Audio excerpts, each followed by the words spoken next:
दोस्तों, RD coaching classes में आपका स्वागत है। आज हम बात करते हैं एक दंतुक, उदासीन व धनायनिक लिगेंड। क्योंकि मोस्टली हम आईयूपीएसी नाम तो बनाना सीख जाते हैं, बट हम क्या करते हैं कि इन चीज़ों को छोड़ देते हैं, तो जिसकी वजह से कभी कभी हमें डाउट भी उत्पन्न होता है। तो एक दंतुक, उदासीन व धनायनिक लिगेंड क्या होता है? तो सबसे पहले हम बात करते हैं अमोनिया, क्योंकि सबसे ज़्यादा यही काम आता है। क्या लिखते हैं हम? अमोनिया। अब अमोनिया को प्रदर्शित कैसे करेंगे? तो NH3 से प्रदर्शित करती है। और अगर इसके लिए सिंबल की बात करें तो डायरेक्टली N और लिखेंगे एमिन। क्या लिखेंगे? एमिन। इसको बोलेंगे एमिन, लेकिन लिखेंगे इस प्रकार से। क्लियर है? और इसका हो जाएगा शून्य, यानी कि ये क्या है? उदासीन है। उसके बाद आता है आपका जल, वाटर। और वाटर के लिए आपका लिखेंगे H2O। ठीक है। अब वाटर में आपका केंद्रीय सेंट्रल मेटल आइटम यानी कि केंद्रीय धातु क्या है? ऑक्सीजन है। तो जब केंद्रीय धातु ऑक्सीजन है, इसलिए हम यहाँ पे क्या लिखेंगे? ओ लिखेंगे। और अगर जल को हम बोलेंगे क्या? एक्वा। AQUA, aqua. यहाँ तक क्लियर हो गया? क्या बोलेंगे? एक्वा। या फिर हम इसको ऐसे भी लिख सकते हैं, एक्वा को हम ऐसे भी लिख सकते हैं, एक्वो। क्या लिख सकते हैं? एक्वो। लेकिन इस पर भी क्या होगा? चार्ज 0। यहाँ तक क्लियर हुआ? फिर नेक्स्ट की बात करते हैं नाइट्रिक ऑक्साइड। क्या आ जाएगा? Nitric oxide. अब नाइट्रिक ऑक्साइड के लिए हम केंद्रीय धातु किसे मानेंगे, मतलब केंद्रीय एलिमेंट किसे मानेंगे? तो नाइट्रोजन को, N को मानेंगे। तो इसके लिए यहाँ से N, तो इसे हम बोलेंगे नाइट्रोसोल, है ना, या नाइट्रोसिल। तो क्या आ जाएगा आपका? नाइट्रोसिल। अब नाइट्रोसिल जो होता है ये भी क्या है? उदासीन लिगेंड है। क्या होता है? उदासीन लिगेंड होता है। नेक्स्ट की बात करते हैं कार्बन मोनोऑक्साइड। Carbon monoxide. अब कार्बन मोनोऑक्साइड के लिए बात करें तो CO और ये, तो यहाँ से ऑक्सीजन और क्या आ जाएगा? कार्बोनाइल। बनेगा क्या? कार्बोनिल। कार्बोनिल। और कार्बोनिल जो होता है ये भी क्या होता है? उदासीन प्रवृत्ति का होता है। ठीक है। कार्बोनिल के बाद आता है आपका, यहाँ से हम लिखेंगे थायोकार्बोनिल।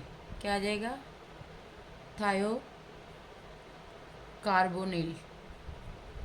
इसके लिए C और S। अब इसमें सेंट्रल S है, तो यहाँ से हमने S लिया, तो ये क्या हो गया? थायोकार्बोनिल, है ना।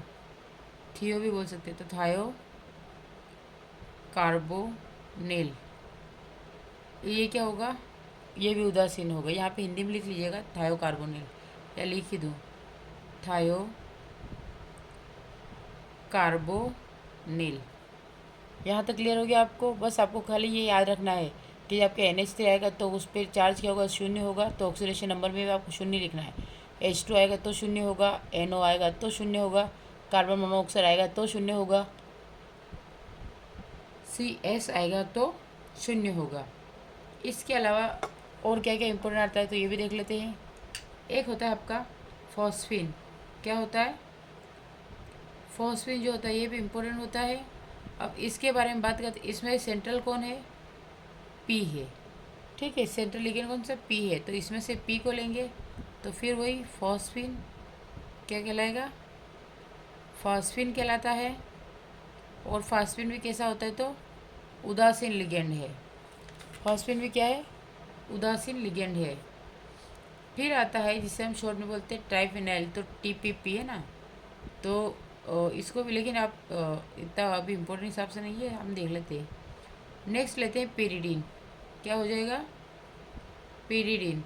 अब पेरिडीन के लिए जो होता है हम क्या लिखते हैं? C5H5N। यहाँ पे सेंट्रल कौन है? तो N है, तो इसलिए हम क्या लिखेंगे? N लिखेंगे। क्या लिखेंगे? N।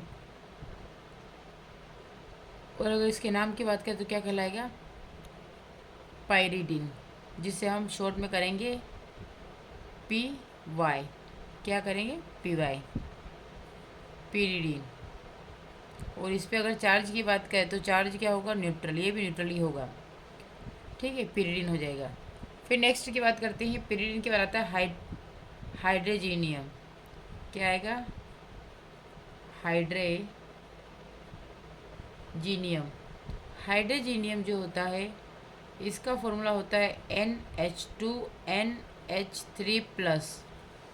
और इसके लिए अगर कॉम्बिनेशन बनाएंगे तो यहाँ से क्या निकलेगा? N निकलेगा, ये N निकलेगा, तो क्या बनाएगा?